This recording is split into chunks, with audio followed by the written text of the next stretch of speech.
안녕하세요. 토요미스테리 디바제시카입니다. 2005년 프랑스 브루타뉴 지역에서 성대한 테크니발이 열립니다. 테크니발은 테크노와 페스티벌의 합성어인데요. 90년대에 영국과 프랑스에서 시작된 언더그라운드 음악 축제예요. 특히나 브루타뉴 지역은 테크노 문화의 성지였고요. 그 배경을 잠시 살펴보면 1994년 영국 정부가 불법 파티를 강력히 단속하면서 수많은 DJ들 그리고 언더그라운드 크루들이 장비를 싣고 프랑스로 넘어오게 돼요. 그들이 정착한 곳이 바로 해변과 가깝고 교통이 좋은 브루타뉴였던 겁니다. 여기가 수도와도 좀 떨어져 있어요. 그러니까 단속이 느슨하다는 장점이 있죠. 게다가 지자체도 이런 대형 페스티벌이 열리면 경제적인 효과를 어느 정도 기대할 수 있잖아요. 그래서 다들 쉬쉬하며 묵인해주고 있었죠. 그렇게 페스티벌이 성행하던 중 문제가 발생합니다. 2001년 프랑스 정부가 250명 이상 모이는 비인가 페스티벌, 이거 불법이야! 이렇게 규정하고 단속을 강화한 거예요. 사실 문제는 많았어요. 왜냐하면 소음을 유발하고 막 그 안에서 마약 파티, 또 문란한 성관계, 토지까지 무단으로 점거하다 보니까 이슈가 너무 많이 발생하고 있었던 거죠. 근데 이에 반해 참가자들과 프랑스 언론은 아니 자유로운 대중문화를 지금 저지하는 거냐? 라면서 강하게 저항했고요. 이렇게 대혼란 속에서 열린 게 2005년 브루타뉴 테크니발이었습니다. 6월 24일부터 26일 이틀간 축제가 열렸는데 여기에 무려 4만여 명이 몰려요. 당국은 도로 봉쇄하고 장비 다 압수하면서 제재하려고 했죠. 근데 참가자 수가 너무 많아요. 그러니까 사실상 통제가 불가능합니다. 그러자 경찰은 안 되겠다. 이거 사고라도 우리가 막아야겠다 싶어서 순찰을 강화합니다. 그렇게 열린 축제는 예상대로 첫날부터 난동이 벌어져요. 대마초, 엑스터시, 코카인, LSD까지 금지된 불법 각종 마약이 막 쏟아져 나오는 겁니다. 게다가 축제 이틀 차인 6월 25일에는요, 끔찍한 사건 하나가 있었어요. 축제장 주변에 숲이 있습니다. 여기에서 정말 너무도 잔인하게 훼손된 개의 사체가 발견된 겁니다. 도대체 어떻게 된 일인지 알아봤더니 유기견 한 마리가 먹을 걸 찾아서 배회하고 있었습니다. 그러던 중 마침 한 참가자의 가방을 발견했고 그걸 뒤지다가 그 안에 있던 비닐봉지를 통째로 삼켜버린 거예요. 근데 거기 안에 코카인이 들어있었죠. 이걸 알게 된 가방 주인, 내 비싼 코카인 지금 개가 먹었다고? 그래서 약을 찾아내기 위해서 개를 죽이고 장기를 헤집었던 겁니다. 너무 충격이죠. 분명 마약에 쩔어도 저랬을 거예요. 근데 놀라운 건 이렇게 지금 막 잔인한 사건 사고가 끊이지 않는데도 불구하고 다시 밤이 되면 시끄러운 음악 빵빵 틀어주죠. 조명 화려하죠. 광란의 공연이 이어집니다. 사람들은 모든 걸 잊고 그저 그냥 페스티벌만 즐기는 거예요. 심지어 마지막 밤이 되어 가면서 다들 미친 듯이 이 분위기에 취해가고 있었죠. 그중 20대 여성 오렐리와 로르안느 또한 수많은 인파 속에서 밤새도록 아침까지 축제를 만끽하고 있었습니다. 다음날 6월 26일 아침 10시 반쯤 광란의 파티가 드디어 끝나요. 두 사람도 이제 지쳤잖아요. 그래서 이 몸을 좀 어디 가서 쉬어야겠다. 누울 곳을 찾게 됩니다. 마침 옆에 있는 숲속 한적한 곳이 있길래 다가가는데 그러다 바로 이때 위치를 보면 음향 장비가 있던 곳에서 한 150m 떨어진 가까운 곳이었어요. 근데 물론 수풀이긴 했죠. 여기서 충격적인 광경을 목격합니다. 반나치의 여성이 온 몸에 피를 잔뜩 흘린 채 쓰러져 있던 겁니다. 너무 놀라서 그들은 바로 경찰에 신고를 접수했고요. 피해자는 칼에 찔려 사망한 상태였습니다. 흉기를 막으려다가 생긴 방어근이 손에 뚜렷하게 보여요. 복부에는 무려 28개의 자상이 발견되었는데요. 이 중 18개가 장기를 관통했어요. 딱 봐도 이게 살인보다는 거의 학살에 가까웠죠. 발견 당시 그녀는 신발과 하의, 속옷이 모두 벗겨져 있었습니다. 그리고 주변을 보니까 휴지 조각, 주사기, 또 피 묻은 콘돔 포장지가 널려 있었어요. 바로 수거해서 보니까 콘돔에서 피해자의 DNA가 검출되진 않습니다. 부검에서도 직접적인 성폭행 흔적은 나오지 않았어요. 다만 신체에 남은 상흔과 옷이 벗겨져 있었다라는 걸 봤을 때 뭔가 범인이 손가락이나 다른 물건으로 유사 강간을 했던 것으로 추정됩니다. 혈액 검사를 해봤더니 몸에서 알코올과 함께 소량의 대마초, 엑시터시, 암페타민, 코카인까지 나와요. 즉 그녀 또한 술과 마약에 취한 상태에서 범인한테 무방비하게 살해당한 거죠. 그런데 여기서 문제가 있어요. 신원을 알만한 휴대폰도 신분증도 없습니다. 유일한 단서라고는 바지 안쪽에 걸려있던 자동차 열쇠와 물고기 모양의 키링 이 정도였습니다. 경찰은 이 사람이 누군지 알아야 조사를 할 텐데 그렇게 애를 먹고 있던 그때 2명의 여성 소피와 마리오드가 다급하게 경찰서를 찾아옵니다. 제 사촌 동생이 없어졌어요. 18살 마틸드 크로게덱이거든요. 축제에 같이 왔는데 없어요. 자, 마틸드는요. 이 축제장에서 한 60km 정도 떨어진 그 한적한 시골 마을에 살던 시골 소녀였습니다. 평소 자기가 잘 경험할 수 없는 이 파티가 인근에서 개최된다라는 소식에 친구 3명과 사촌들 그리고 남자친구 아드리안과 함께 이 테크니발에 왔던 거예요. 파티 다 끝나고 아침까진 분명 있었거든요. 그런데 갑자기 사라졌다는 신고입니다. 6월 26일 아침 8시 30분쯤이었어요. 마틸드는 잠시 휴식을 취하기 위해 남자친구와 함께 숲으로 향합니다. 그러다가 2시간 뒤인 오전 11시 아드리앙이 혼자 돌아온 거예요. 그리고 그의 손에는 여자친구의 신발만 들려있고요. 아니, 마틸드 어디 있어?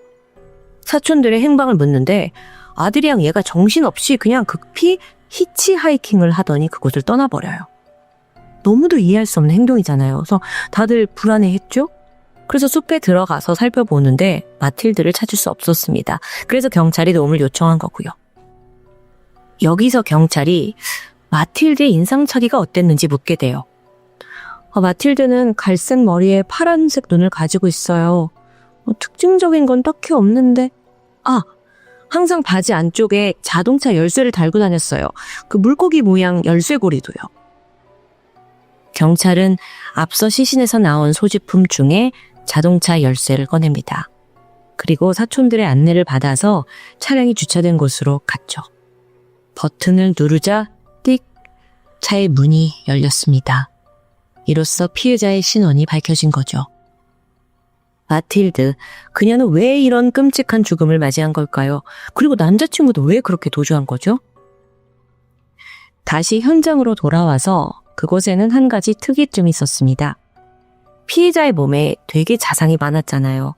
근데 주변 바닥에는 그냥 뚝뚝 떨어진 핏방울 몇 개가 전부였어요.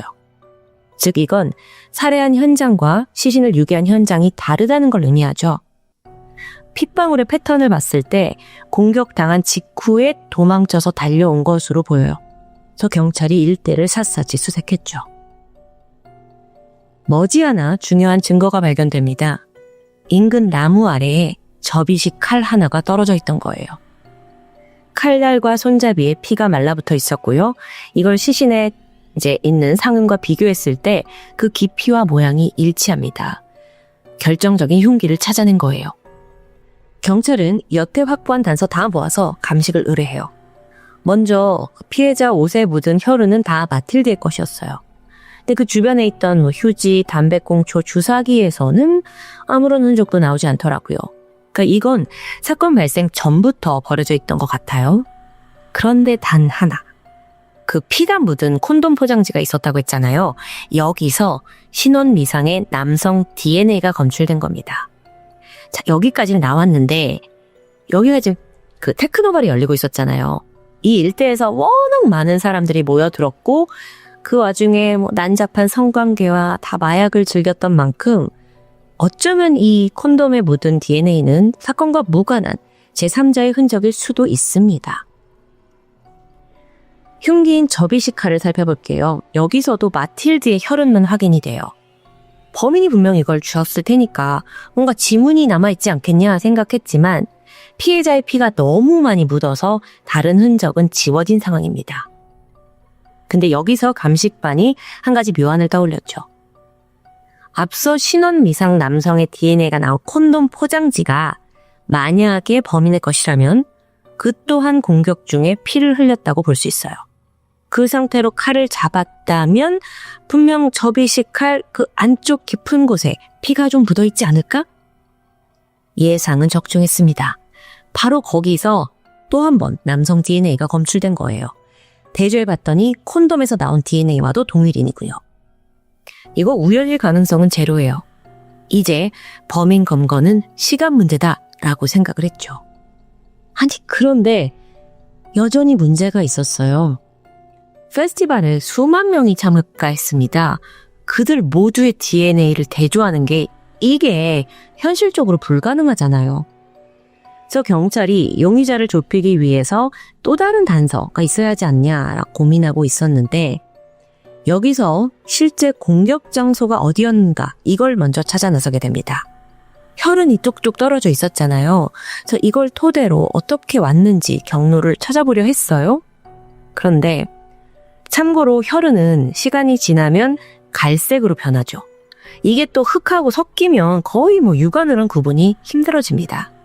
그렇다면 루미놀 검사가 불가피하다는 건데 여기가 숲, 야외예요. 루미놀 검사를 하려면 빛이 다 차단되어야겠죠. 수사팀은 밤이 될 때까지 기다렸고요.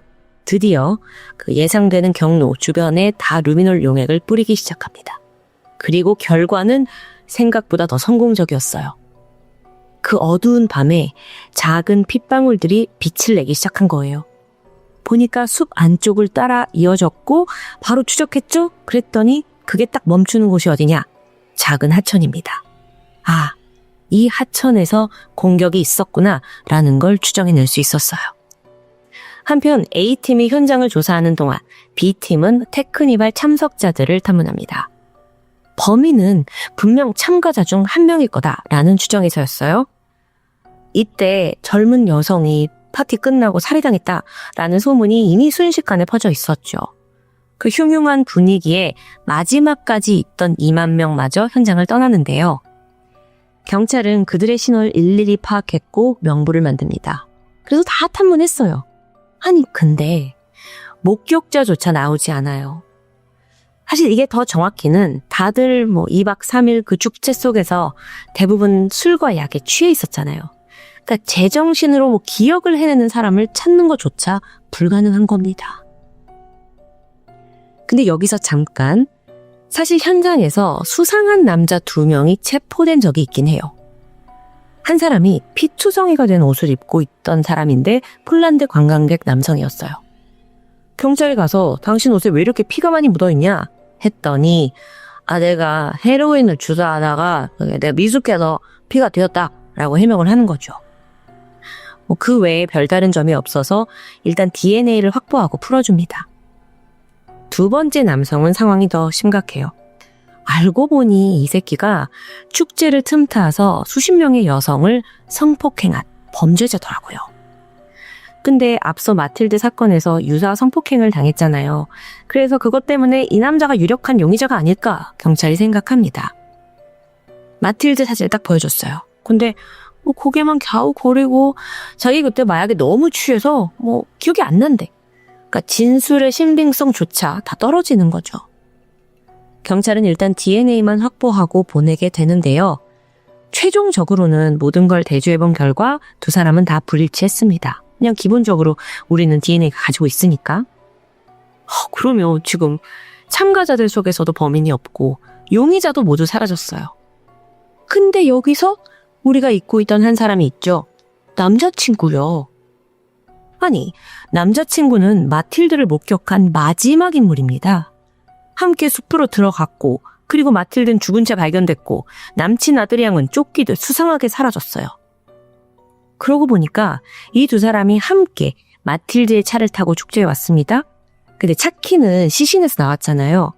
근데 아드리앙은 그 숲에서 나와가지고 뭐 키를 찾으려는 신용도 하지 않았고 마틸드가 다시 돌아오지 못한다는 걸 알고 있듯 자기 혼자 그냥 히치하이킹으로 떠나버렸죠. 너무 수상합니다. 경찰 또한 사건 발생하고 바로 다음 날 아드리앙 소환해서 신문을 했어요. 그런데 대답은 한결같이 모르겠다였던 겁니다. 무슨 일이 있었냐? 마틸드와 숲속에 들어가서 대마초를 피웠고 잠이 들었다. 그런데 내가 정신을 차려보니 이미 여자친구는 사라져 있는 상황이다. 라고 말하는 거예요. 답답하죠. 그런데 이 남자가 조사를 받는 내내 눈빛은 흐릿하고 몸은 막 비정상적으로 경직돼 있어요.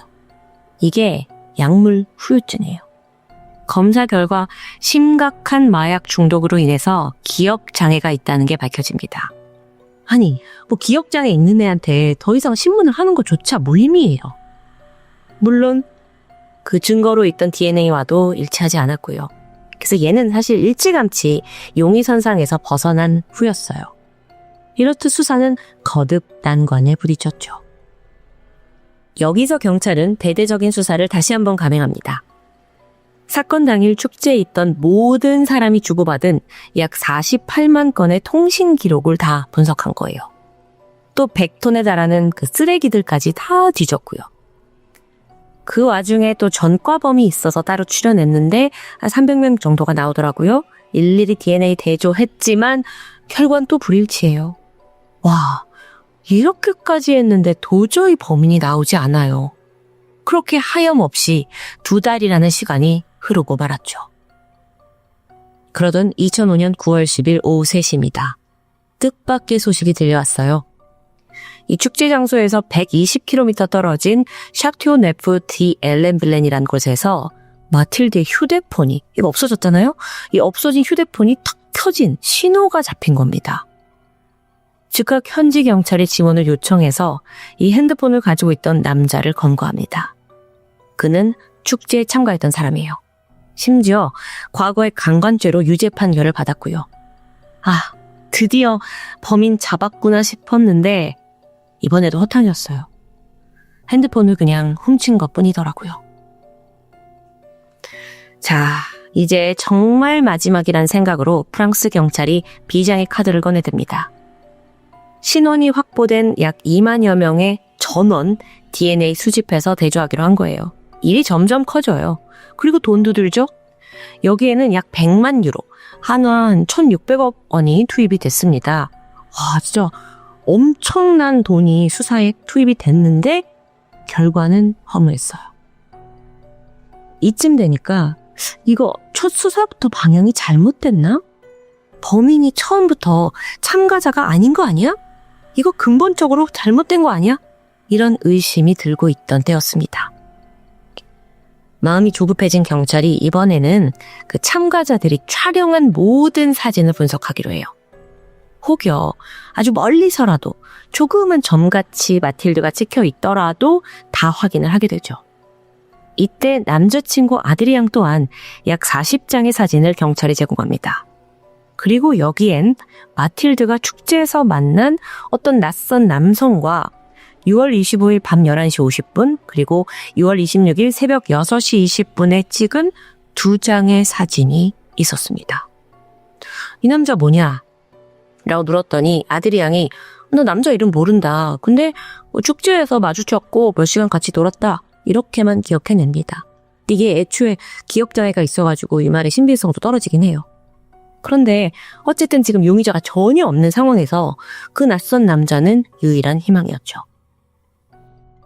경찰은 지푸라기라도 잡는 심정으로 이 남자 사진으로 전단지를 만들어요. 그리고 언론과 경찰서를 통해 전국에 배포하게 됐죠.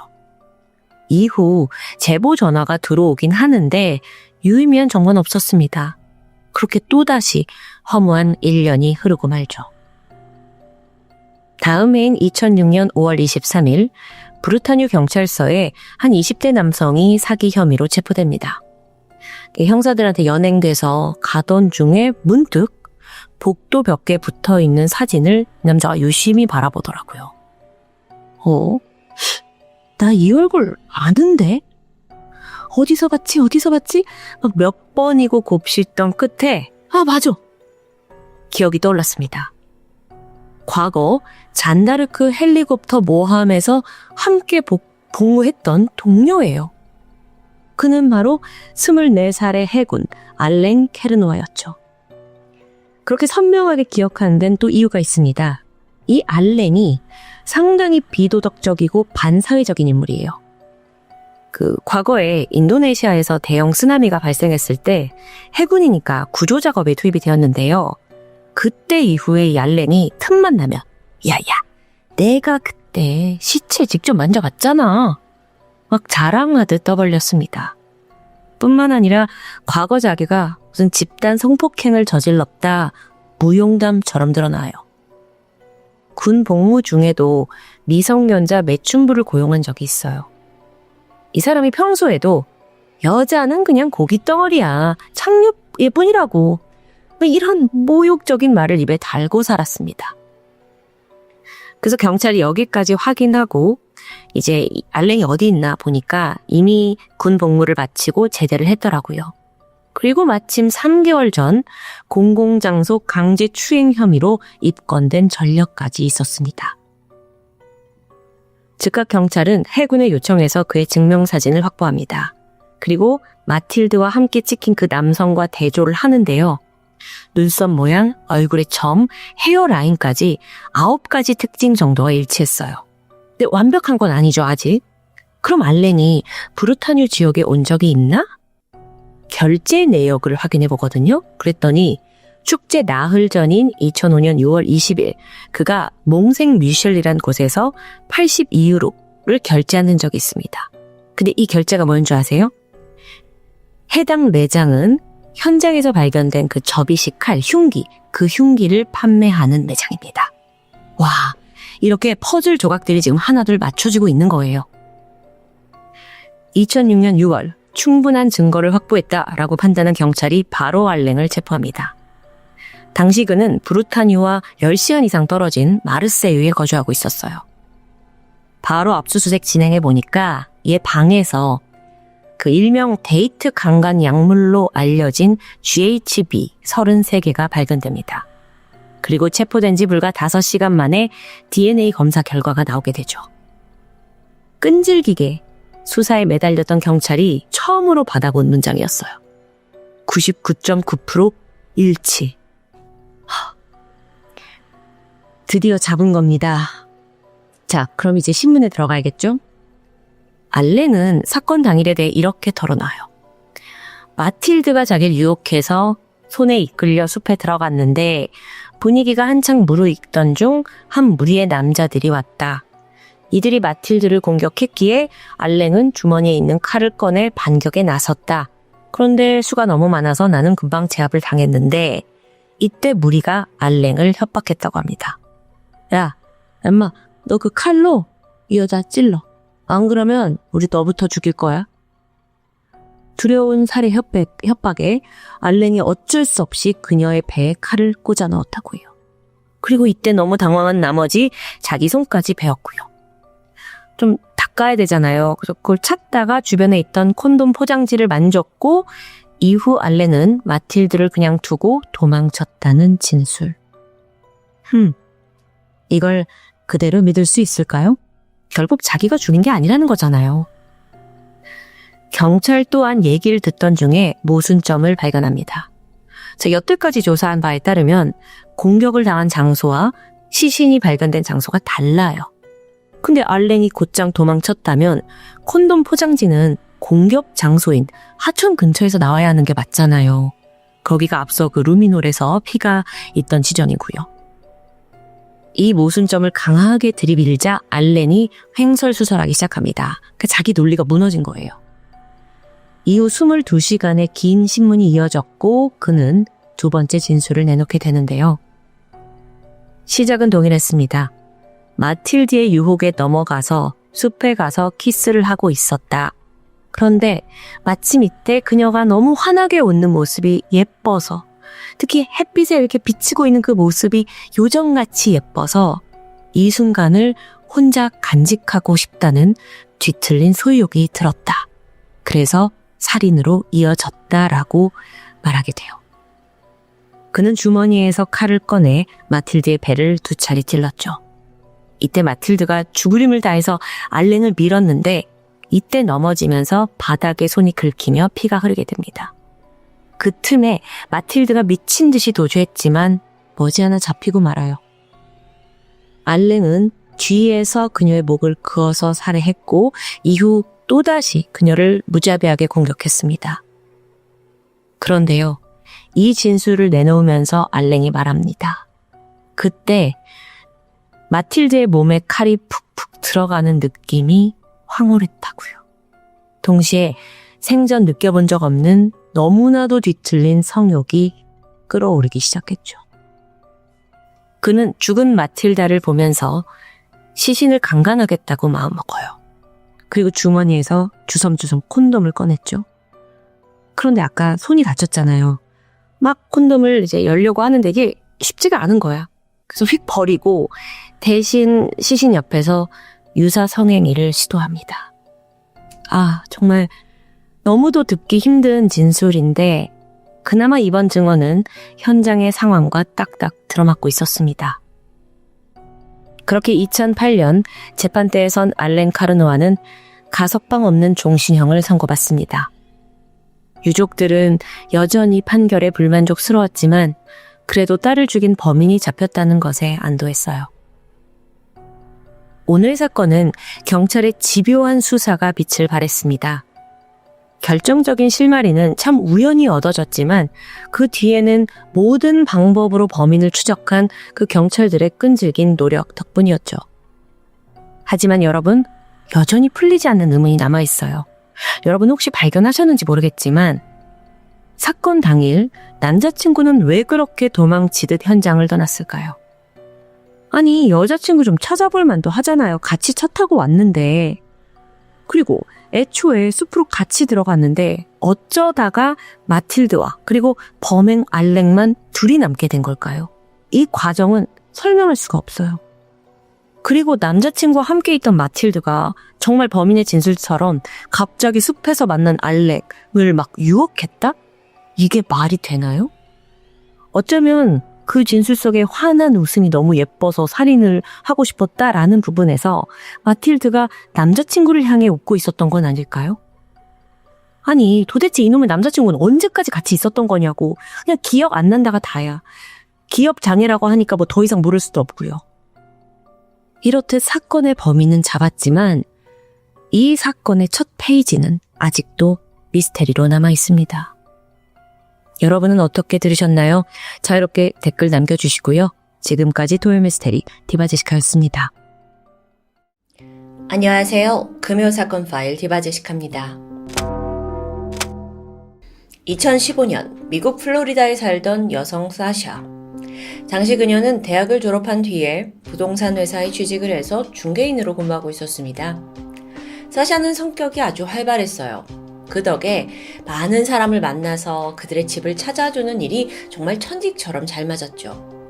그래서 종종 스스로를 나는 아파트 사냥 전문 큐피트잖아 이렇게 소개할 정도로 자부심을 보였습니다.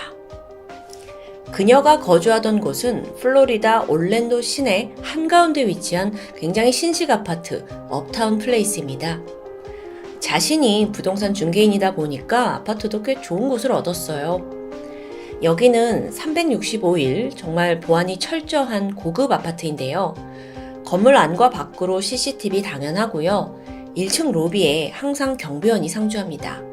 또 공동 현관에는 잠금 장치가 있어서 외부인 출입이 확실하게 관리되던 곳이죠.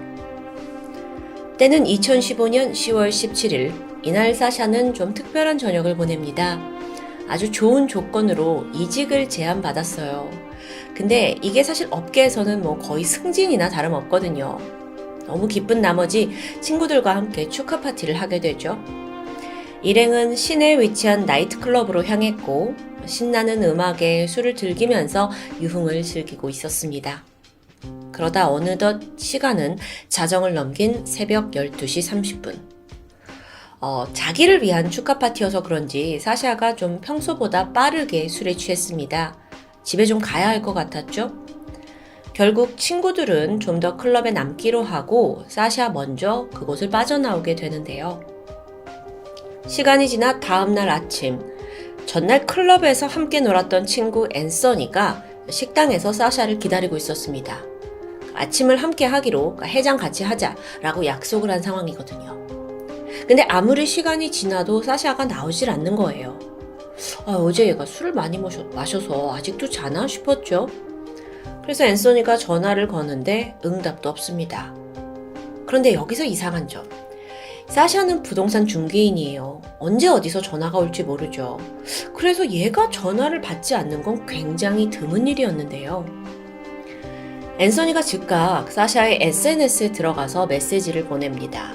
근데 여전히 읽음 표시가 뜨지 않아요. 그런데 무심코 그 사샤의 SNS 피드를 살펴보던 앤서니가 또 이상함을 느꼈죠? 평소에 사샤는 SNS에 굉장히 열심히였습니다. 거의 시간 단위로 시시콜콜 자신의 일상을 공유했거든요. 그런데 어젯밤부터 지금까지 올라온 게시물이 단 한 개도 없어요. 그녀를 잘 아는 친구라면 이게 충분히 이상하다는 걸 느낄 정황이었죠. 아무리 술에 취해 잠들었다 해도 약속에 늦을 사람도 아니고요. 결국 친구들은 불길함을 감지하고 실종 신고를 합니다. 그리고 그날 저녁 경찰이 사샤의 집으로 출동해서 아파트 문을 강제로 열었는데요. 그러자마자 훅 하고 냄새가 코를 찌르는데 그건 바로 표백제, 락스 냄새였습니다. 경찰이 집안 곳곳을 수색했죠. 조심히 침실로 들어가 보는데 침대에 누워있는 자세로 이불이 덮여져 있었어요. 그리고 끄트머리에 머리카락이 보였죠.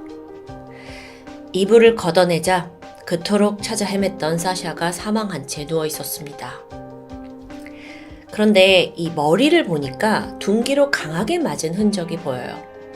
또 강렬한 몸싸움이 있었는지 곳곳에 방어훈도 부착되고요. 셔츠와 속옷 다 찢겨져 있었고요. 하반신은 아무것도 걸치지 않고 있었습니다. 이건 성폭행의 의도가 있었다고 볼 수 있죠. 게다가 사샤의 휴대폰, 지갑, 열쇠도 없어졌습니다. 추 부검을 통해 드러난 그녀의 직접적인 사인은 옥졸림에 의한 질식사. 집안 곳곳을 살펴보던 경찰이 수상한 단서를 발견합니다. 그게 뭐였냐면 변기 시트가 올려져 있는 거예요. 보통 여자 혼자 사는 집에 변기 시트가 올라가 있는 경우는 드물죠. 그럼 이건 남성 범인이 변기를 사용했다라고도 주장할 수 있을 텐데요. 그래서 정밀 감식을 해본 결과 변기 뚜껑에 지문이 찍혀 있었어요. 또한 바닥에서도 사샤의 것이 아닌 신발 자국이 나왔고요. 그녀의 목과 가슴 쪽에서 외부인의 DNA가 발견됩니다. 자, 이렇게 사샤가 살해를 당한 건 명확해졌습니다. 그럼 범인은 누구일까요? 앞서 이 아파트가 굉장히 보안이 철저한 고급 아파트 단지라고 말씀드렸었죠. 여기에 들어오려면 최소 집주인의 허가가 있거나 아니면 처음부터 동행을 해야 합니다. 근데 현장에는 강제로 침입한 흔적도 없고 사실상 그러기도 힘들어 보여요. 그렇다면 범인은 그녀가 아는 사람, 면식범일 확률이 높아지죠. 즉각 경찰은 공동 현관에 설치된 CCTV 영상을 확보했고요. 거기서 동행한 사람을 추적하고자 했어요. 분명 거기 찍혀 있을 테니까요. 하지만 어쩐 일인지 이 영상을 확보하는데 다소의 시간이 걸립니다. 어쨌든 그 사이에 경찰은 사샤를 마지막으로 목격한 친구들, 그리고 또 아파트 경비원을 통해서 행적을 좀 알아보게 되죠. 사건 당일 클럽에서 나온 사샤는 이미 술에 많이 취해 있었습니다. 그래서 비틀거리면서 거리를 걷게 되죠. 마침 우버를 타고 지나가던 두 여성이 저 여자 너무 많이 취한 것 같은데? 싶었어요. 그래서 걱정되는 마음에 차를 멈추게 되죠. 그리고 우리가 데려다 주겠다 라면서 우버에 태웠고 이후 그녀들은 이 사샤를 업타운 플레이스 아파트 단지에 내려주고 떠났습니다. 그렇게 집에 도착한 거예요. 잠시 후 새벽 1시 46분 한 아파트 주민이 공동 현관 이 보안 코드를 띠띠띠띠 누르게 됩니다. 사샤가 그 남성의 뒤를 따라서 아파트 안으로 들어올 수 있었어요. 그리고 이 장면은 그날 밤 당직을 섰던 경비원 스티븐에 의해 목격되었죠. 그렇다면 혹시 사샤와 함께 공동 현관에 들어선 그 남자가 범인은 아닐까요? 같은 아파트 주민이니까 별 의심 없이 사샤의 호수까지 들어갈 수도 있을 테니까요. 그렇게 의심을 받던 주민이 흔쾌히 DNA 검사에 응했어요. 결과는 불일치. 범인이 아닌 겁니다. 그는 추가로 그날 밤 그 사샤라는 사람이 굉장히 취해 있었다라고 증언합니다. 자, 여러분 아시다시피 지금 보안이 철저한 곳에서 범행이 벌어졌습니다. 그래서 경찰이 면식범일 것이다 라고 확신했고요. 자, 그럼 범인은 이 장소가 어떤 곳인지 너무 잘 알고 있겠죠? 그렇게 해서 탐문을 해본 결과 이 집에 왔다 갔다 할 수 있는 사람, 전 남친 2명이 용의선상에 오르게 돼요. 먼저 바텐더였던 전 남친 테일러. 그는 사건 시각 알리바이가 확실합니다. 알바를 하고 있었거든요. 사샤와 헤어진 후에도 가끔 안부를 건네면서 잘 지냈는데 딱히 살해 동기는 없어 보입니다. 더 확실하게 DNA도 일치하지 않았고요. 그 다음으로 사샤가 숨지기 직전 마지막으로 연락한 남성 벤. 비록 지금 사샤의 핸드폰은 사라진 상태입니다. 근데 또 천만다행히 그녀의 태블릿 PC가 휴대폰과 동기화가 되어 있었어요. 그래서 경찰이 이걸 통해 사샤가 벤과 연락을 주고받았다라는 걸 알아낸 거죠. 어쩌면 그녀의 핸드폰이 사라진 게 경찰의 의심을 피하려던 벤의 의도적인 행각이 아닐까 의심이 됩니다. 하지만 벤 역시 그 사건 시각에 친구 집에 있었다라는 알리바이가 확실해요. 또 DNA도 일치하지 않고요. 아니 그럼 범인은 누구일까요? 사건은 다시 미궁에 빠졌습니다. 이거 지금 아파트에 사는 모든 주민을 조사해야 하나 싶던 그때 또 다른 목격자가 등장합니다. 그 누구였냐면 바로 사샤의 바로 위층 이웃이에요. 그날 복도에서 만취한 사샤를 봤다라는 증언이 나왔는데 그러면서 말하길 아가씨가 많이 취하긴 했어요. 오죽하면 경비원이 바래다 주더라고. 네? 경비원이요?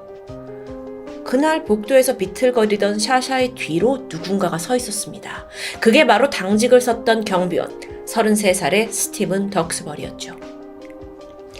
경찰은 의아했죠? 어라? 이거 앞서 그 경비원 스티븐이 한 진술과는 다른데? 스티븐은 분명 경찰한테 사샤가 공동 현관으로 들어가는 모습을 본 게 자긴 마지막이라고 했어요. 근데 만약 이 진술이 거짓이라면 그가 가장 유력한 용의자가 되겠죠. 그 사이 마침내 CCTV를 받았고 분석이 끝났습니다. 이 안에서 경찰은 주민 말대로 사샤를 따라가는 경비원 스티븐의 모습을 발견합니다. 근데 그게 어땠냐면요. 이제 거의 의식을 잘 못 찾는 이 사샤 뒤에서 조금씩 일정한 거리를 두고 따라가는 거예요. 근데 결코 부축을 해주거나 괜찮냐 이렇게 말을 거는 건 또 아닙니다. 걱정이 돼서 따라간 거라면 왜 적극적으로 돕지 않는 거죠? 그리고 사샤도 이 남자가 따라오는 걸 알고 있는 듯해요. 비틀거리다가도 뒤를 돌아보는 모습이 포착됐으니까요. 스케줄상 스티븐의 당직은 10월 17일 새벽 6시에 끝이 납니다. 그런데 CCTV를 통해서 보니까 평소보다 약 6분 늦은 6시 36분이 되어서 아파트를 나서더라고요. 그리고 이때 그의 손에 빨간 손잡이가 달린 흰색 쓰레기 봉투 2개가 들려 있었습니다. 그런데 이게요, 사샤의 집에 있던 것과 동일해요. 참고로 미국은 우리나라랑 다르게 규격화된 쓰레기 봉투가 없고 그 제품이 다양한데 어쨌든 그것과 다 동일했던 거예요. 근데 생각해보세요. 경비원이 업무 중에 입주민 쓰레기를 처리해준다? 그런 일은 거의 없죠.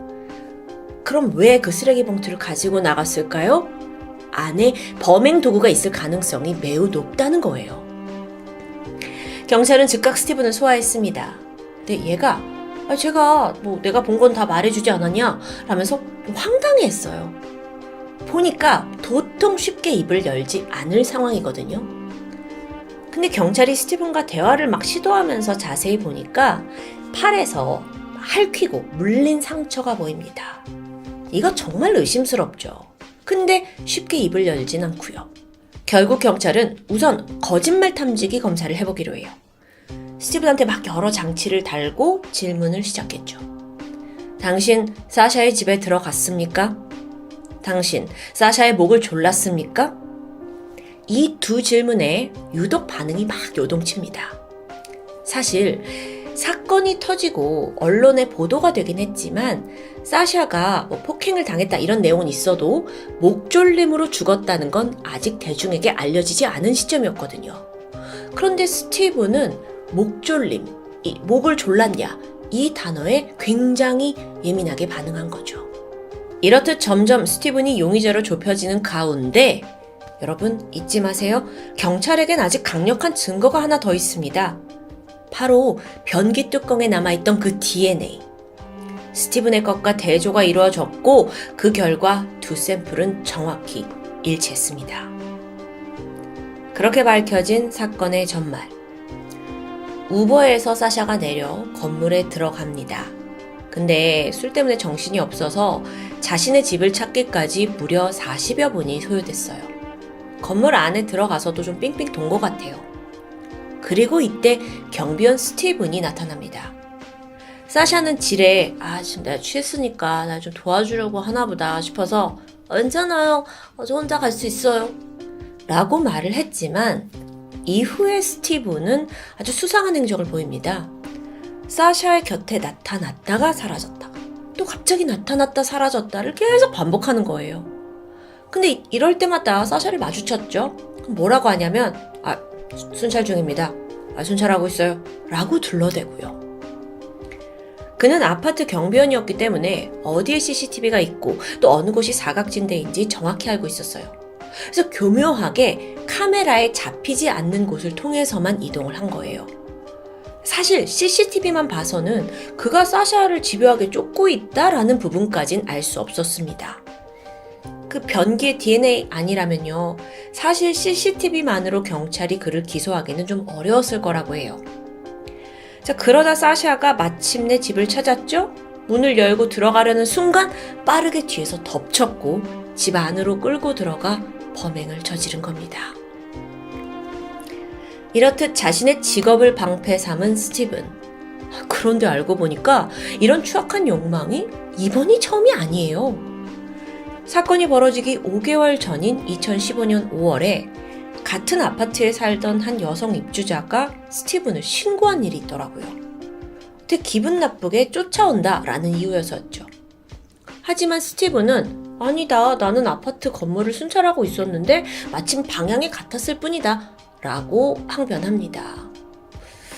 사실상 그 누구도 경비원을 의심하진 않았습니다. 게다가 신원 검사를 하고 이 직업을 들어온 거기 때문에 설마 이런 범죄를 저지를 거라고는 상상도 하지 못했던 거예요.